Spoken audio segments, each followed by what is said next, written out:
13ನೇ ಗ್ಯಾರಂಟಿಗಳು ಬಡವರಿಗೆ ಮಾತ್ರ ತಲುಪಬೇಕು ಅಂತ ಹೇಳಿದಿರಿ ಸರ್, ಅದು ಪಾಸಿಬಲ್ ಇದೆಯಾ ಸರ್?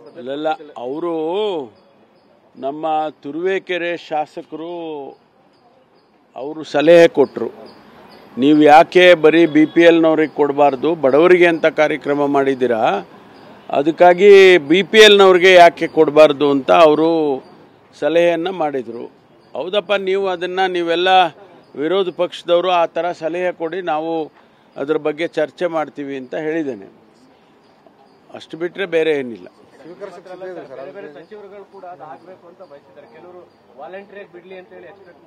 ಅಲ್ಲ, ವಾಲಂಟಿಯರಾಗಿ ಈಗಾಗಲೇ ಭಾಳ ಜನ ಬಿಡ್ತಾ ಇದ್ದಾರೆ.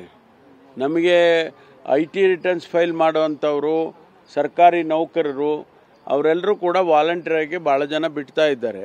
ಅದನ್ನು ಮುಂದುವರೆದು ಬಡವರಿಗಾಗಿ ಅಂತ ಹೇಳಿ ಮಾಡಬೇಕು ಅಂತ ಅವರು ಸಲಹೆಯನ್ನು ಕೊಟ್ಟಿದ್ದಾರೆ ನಮ್ಮ MT ಕೃಷ್ಣಪ್ಪನವರು.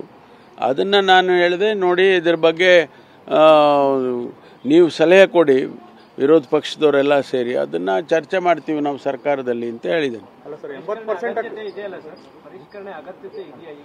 ಅದನ್ನು ನೋಡೋಣ, ಮುಂದಿನ ದಿನದಲ್ಲಿ ಅದರ ಚರ್ಚೆ ಅಗತ್ಯ ಇದ್ದರೆ ಫಲಿತಾಂಶ ಏನು ಬರುತ್ತೆ ಅಂತ ನೋಡಬೇಕಲ್ಲ. ಚರ್ಚೆ ಮಾಡಿದ ಮೇಲೆ ತಾನೇ ಗೊತ್ತಾಗುತ್ತೆ. ಅದರ ಸಾಧಕ ಬಾಧಕಗಳನ್ನು ನಾವು ಚರ್ಚೆ ಮಾಡಬೇಕು. ಯಾಕೆಂದರೆ ನಾವು ಚುನಾವಣೆ ಸಂದರ್ಭದಲ್ಲಿ ಆ ರೀತಿ ನಾವೇನು ಬರೀ BPL ಕಾರ್ಡ್ನವ್ರಿಗೆ ಅಂತ ಹೇಳಿರಲಿಲ್ಲ.